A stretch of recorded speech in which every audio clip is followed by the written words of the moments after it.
Forza Motorsport just announced their plans for multiplayer, and I think it's going to blow Gran Turismo away. I know you all think I'm paid for by Forza, but I'm not. I'm wearing a Gran Turismo shirt in a Forza video. I'm not paid by anyone. I'm just giving you my honest opinion to save you guys and girls money and whatever.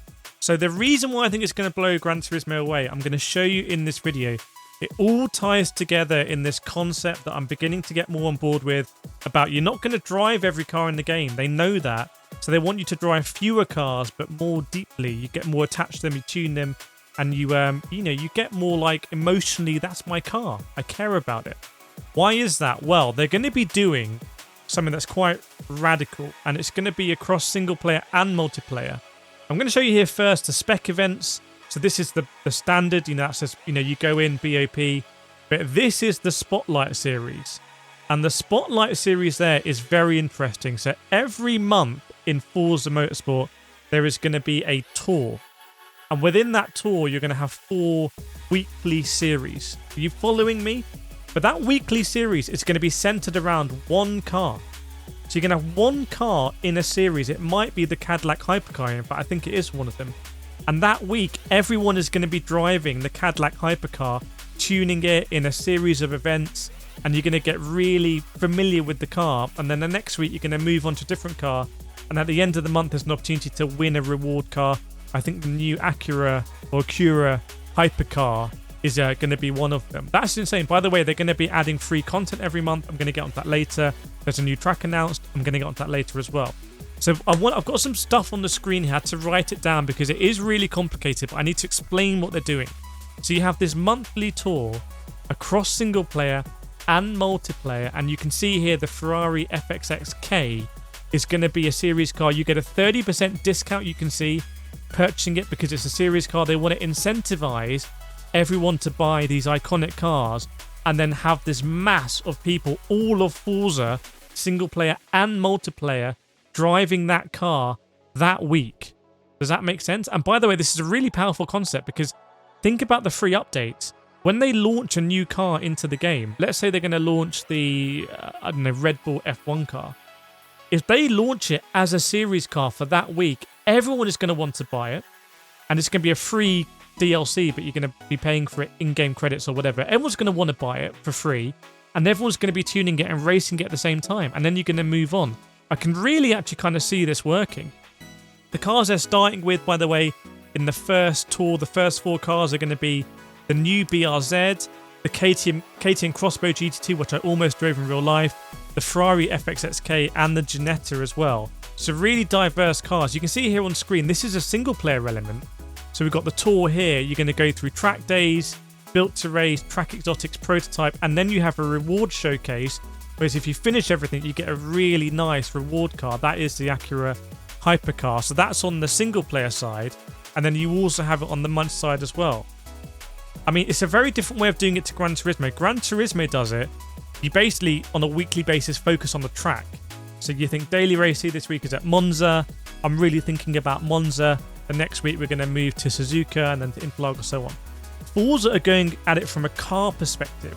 This week is about the Acura Hypercar. That's what it's about this week. We're going to tune it. We're going to share tunes. You can see here as well. Here's more stuff about tours. That's it. That's the builders car. Forget about that. It does get really, really complicated. There's rivals as well.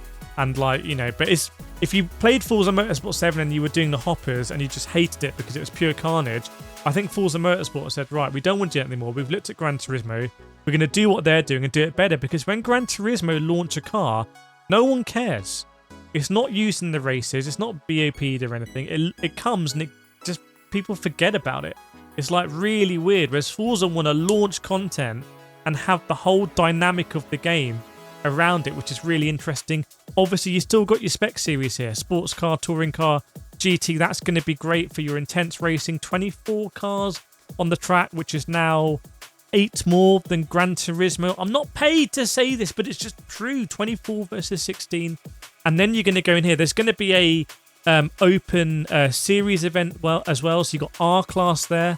So that's going to change on a weekly basis. So you're going to have the R class, tuning around that. But then we're going to have the spotlight on a specific car. This is really quite revolutionary And it will live or die by how unique the cars feel to drive, how they are to tune up. Because if it all feels very generic, no one's going to care.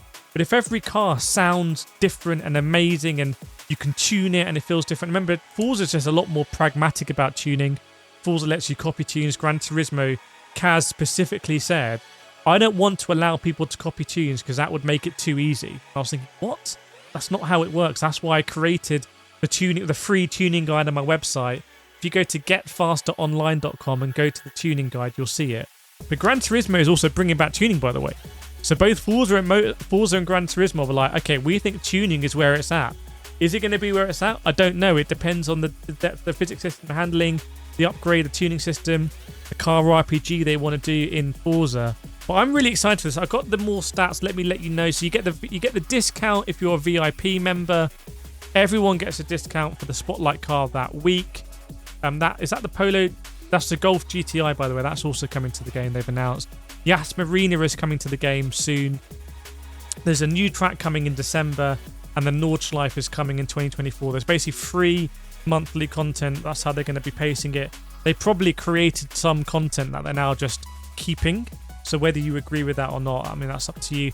Game comes out on October the 5th. Should you pre-order it? Absolutely not. Do not pre-order it. Just watch the videos on my channel. Make sure you subscribe for free, and I will show you and let you know, and you can make your decision. I shouldn't say that.